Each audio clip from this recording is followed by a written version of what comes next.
اعوذ باللہ من الشیطان الرجیم بسم اللہ الرحمن الرحیم السلام علیکم ورحمۃ اللہ وبرکاتہ۔ سورہ اسراء آیت 44۔ ساتوں آسمان اور زمین اور جو کوئی ان میں ہے سب اللہ کی پاکی بیان کرتے ہیں، اور ایسی کوئی چیز نہیں جو اس کی حمد کے ساتھ تسبیح نہ کرتی ہو، لیکن تم ان کی تسبیح کو نہیں سمجھتے۔ بے شک اللہ بردبار ہے، بخشنے والا ہے۔ سورہ انبیاء آیت 20۔ رات اور دن تسبیح کرتے ہیں، سستی نہیں کرتے۔ سورہ انبیاء آیت 79۔ اور ہم نے داؤد علیہ السلام کے ساتھ پہاڑ اور پرندے تابع کیے جو تسبیح کیا کرتے تھے۔ سورہ حشر آیت 1۔ جو مخلوقات آسمانوں میں ہے اور جو زمین میں ہے اللہ کی تسبیح کرتے ہیں، اور وہی غالب حکمت والا ہے۔ بہن بھائیوں، یہ کچھ چند آیات تھیں جن کا میں نے یہاں ذکر کیا۔ قرآن پاک میں لاتعداد اور آیات موجود ہیں جہاں تسبیح اور ذکر کے بارے میں بیان فرمایا گیا ہے۔ پہلے تو ذرا اس بات پہ غور کیجئے کہ ابھی میں نے آپ سے کہا کہ یہ کچھ چند آیات ہیں جن کا میں نے ذکر کیا۔ ذکر سے مراد کیا ہے؟ میں نے ذکر کیا اس بات کا جو موجود ہے، اتھینٹک ہے، جس پہ مجھے یقین ہے کہ یہ بات موجود ہے اور مجھے اس میں ذرا بھی شک نہیں ہے۔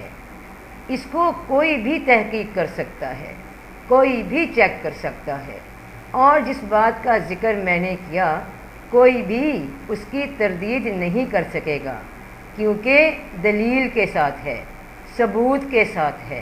کائنات کے سب سے بڑے علم قرآن کے ساتھ ہے، پھر حدیث میں بھی موجود ہے۔ یہ ہے ایک سچا ذکر جس میں کوئی شک نہ ہو، نہ اپنے دل میں نہ کسی دوسرے کے دل میں۔ بات قطعی ہو گئی، دلیل سے ہو گئی، تو یہ ذکر کی آسان لفظوں میں مثال دی آپ کو۔ اب اللہ پاک فرماتے ہیں لوگوں کو قرآن میں کہ اے لوگو، اللہ کا ذکر کیا کرو، اللہ کو یاد کیا کرو۔ دلوں کا چین اللہ کے ذکر میں ہے، تمہارا سکون اللہ کے ذکر میں ہے۔ اور جب انسان اللہ کے ذکر کو اس یقین کے ساتھ کرتا ہے کہ جو میں کہہ رہا ہوں وہ 100% سچ ہے، حق ہے، اللہ ہی ہے جو مالک ہے میرا، وہی ہے جس نے مجھے تخلیق کیا، اس پوری کائنات کو تخلیق کیا، مجھے اس کے قانون میں، دائرے میں، حد میں رہنا ہے، کیونکہ وہ مالک کل ہے، اس کے پاس ہر اختیار ہے۔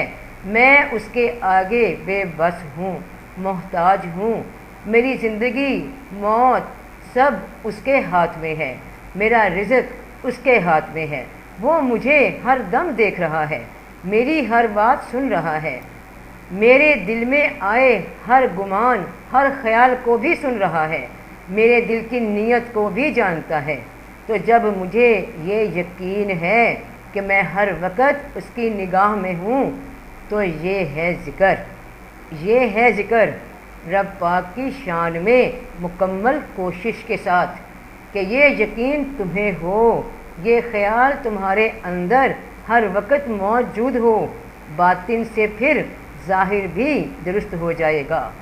ہم لوگ ذکر اور تسبیح کو سمجھتے ہیں کہ تسبیح کے دانوں پر یا ڈیجیٹل تسبیح پر کھٹ کھٹ کھٹ اللہ کا کوئی نام پڑھے جاؤ، بنا یقین، بنا عمل، بس اللہ اللہ اللہ اللہ اللہ، یا یا رحمان یا رحیم، یا رحمان یا رحیم، یا حی و قیوم، یا حی و قیوم، یا حی و قیوم، یا کسی آیت کی تسبیح جیسے آیت کریمہ لا الہ الا انت سبحانک انی کنت من الظالمین، لا الہ الا انت سبحانک انی کنت من الظالمین، لا الہ الا انت سبحانک انی کنت من الظالمین 1.25 لاکھ پڑھنا ہے، اور اندر کوئی دنیاوی مقصد لے کر 2 تسبیح پہ تسبیح گٹ کے پڑھو، لوگ اکٹھے کرو، دل کو سکون پھر بھی نہیں ملتا، وہ مقصد پھر بھی نہیں ملتا۔ اب ذرا غور کرنا اللہ کی ان آیات پہ جن کا ذکر اوپر ہوا کہ زمین و آسمان میں ہر چیز دن رات، پرندے، پہاڑ، پوری کائنات تسبیح کر رہی ہے، مگر تم ان کی تسبیح نہیں سمجھتے کہ کیا آسمان، دن رات، پرندے، پہاڑ کوئی تسبیح پکڑ کے بیٹھے ہیں جن پہ رٹا لگا رہے ہوں اللہ اللہ اللہ اللہ؟ نہیں بہن بھائیو، ان کی تسبیح سے مراد یہ ہے کہ پوری کائنات میں جو نظام رب پاک نے، جو اصول رب پاک نے ہر مخلوق کو دیے، وہ ان دائروں سے باہر نہیں نکلتے۔ نہ دن رات سے پہلے آ جاتا ہے، نہ رات ہی دن کو جا پکڑتی ہے۔ جو ڈیوٹیز لگا رکھی ہیں رب پاک نے مخلوقات کی، وہ اس پہ عمل کر رہے ہیں۔ سورج، چاند، ستارے سب اپنے مدار میں، اپنی حدود میں جو مقرر کی ہیں رب پاک نے، اس میں سفر جاری رکھے ہوئے ہیں۔ رب کا قانون چل رہا ہے سب آسمانوں اور زمین میں، اور تم ان کی تسبیح کیوں نہیں سمجھ سکتے؟ کیونکہ تمہیں اختیار دے دیا گیا کہ رب پاک نے جو اصول، جو حدیں تم پر رکھیں تو تمہاری مرضی ہے کہ ان پہ چلو یا نہ چلو، شکر گزار بنو یا نہ شکرے بنو، تمہیں سب سمجھا دیا گیا۔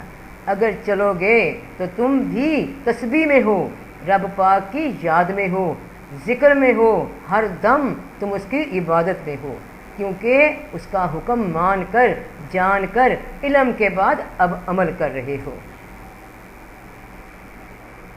تو ذکر کی تسبیح کے نام علیحدہ علیحدہ رکھ دیے گئے، ذکر لسانی، ذکر قلبی، ذکر بالجوارح، ذکر جہری، ذکر خفی، ذکر جلی۔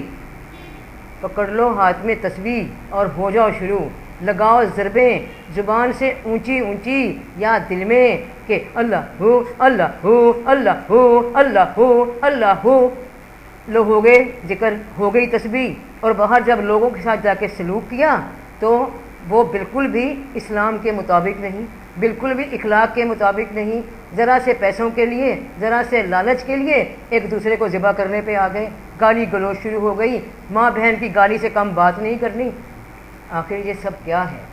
سب لوگ تو ایسے نہیں ہوں گے، لیکن جو ذکر کو یا تسبیح کو استعمال کرتے ہیں اپنے مقاصد کے لیے، تو بتائیے کہ 1.25 لاکھ ہو گئی، 21,000 بار ہو گئی، 700 دفعہ ہو گئی یا 21 بار ہو گئی، تو ایک بن گیا وظیفہ، کر دیا اللہ پہ احسان کہ اللہ پاک پڑھ لیا، تسبیح کر لی، ذکر کر لیا، اب ہمارا کام کر دو، یہ پھنسا ہوا ہے، یہ دنیا کا فائدہ دلا دو، فلاں کا گھر اجڑ جائے یا کوئی بچی پھنس جائے، میرا تو دل الٹ گیا اس کے پیچھے۔ یا اللہ وظیفہ کیا ہے، تسبیح کی ہے، تعداد تو پوری کر دی اللہ پاک، اب تو دلوا دے۔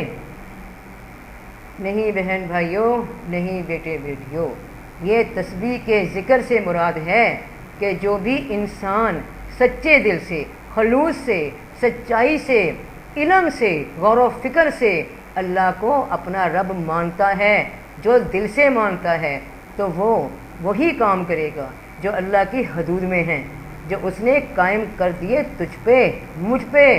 حدوں میں رہنے والا بندہ یا بندی کبھی محتاج نہیں ہوں گے دنیا کی بے جا خواہشات کے، کیونکہ ان کا بھروسہ اللہ پہ سچا ہوتا ہے، ان کی ہر ضرورت اللہ پوری فرماتے ہیں۔ ذکر، تسبیح، وظیفہ وہ ہے کہ جو زبان سے کہہ رہے ہو اس پہ اتنا یقین ہو چکا کہ عمل کرنا شروع کر دیا۔